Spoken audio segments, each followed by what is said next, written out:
Control the center, and you can control the game. We may have heard that it's important to control the center and develop our pieces as close to the center as possible, but what exactly does this mean? The center squares are e4, d4, d5, and e5. A popular as well as strong opening move for white is to play e4. White moves a pawn directly in the center, controlling the d5 and f5 squares in black's territory, and it also opens up lines for white's light-squared bishop and queen to quickly enter the game. A good response for black is to play the same move, e5.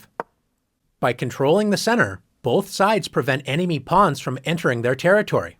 If white tries to force two pawns in the center with d4, threatening black's pawn on e5, it's important for black to break up white's pawn center with e takes d4. When white's dreams of taking over the center with pawns have been shattered, so black should not have any serious problems in the opening. Is the center really that important to control? What happens if black wants to move pawns on the edge of the board, such as a6? Pawn moves are important when they can control key squares, especially in the center, and when they open up lines for pieces to enter the game. This move does not control an important central square, and it only allows the rook to move to a7, not exactly improving black's position.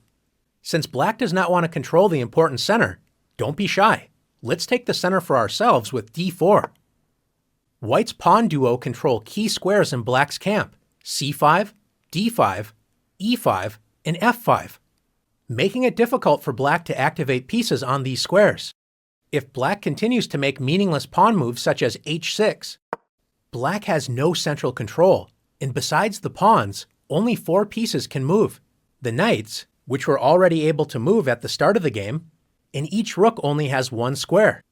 Not a good start to the game for black. White's pieces, on the other hand, enjoy great freedom.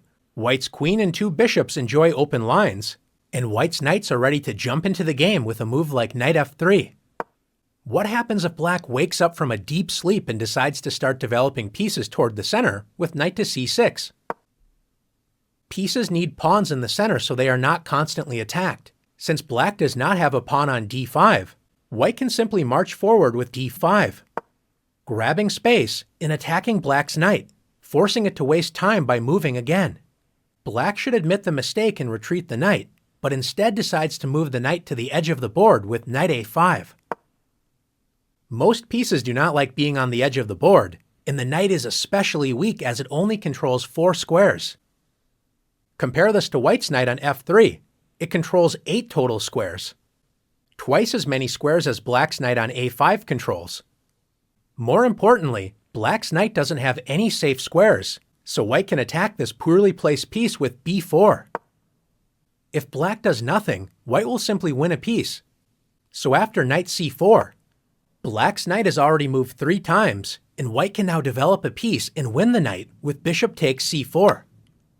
Black is in serious trouble, but should at least try to prevent white's central pawns from advancing with d6. Instead, black plays knight f6. Knights love to be close to the center of the board, but you have to prevent enemy pawns from attacking them. Since black has not controlled the center with pawns, how can white gain space and attack black's knight? That's right, once again by advancing a center pawn with e5. Black should once again retreat the knight, admitting another mistake, but decides to lunge forward with knight g4. Notice most of black's escape squares are controlled by pawns. Even black's pawn on h6 prevents a potential knight retreat. How can white win more material? If you found h3, nice work. If black takes the e5 pawn, white simply captures it with the knight on f3.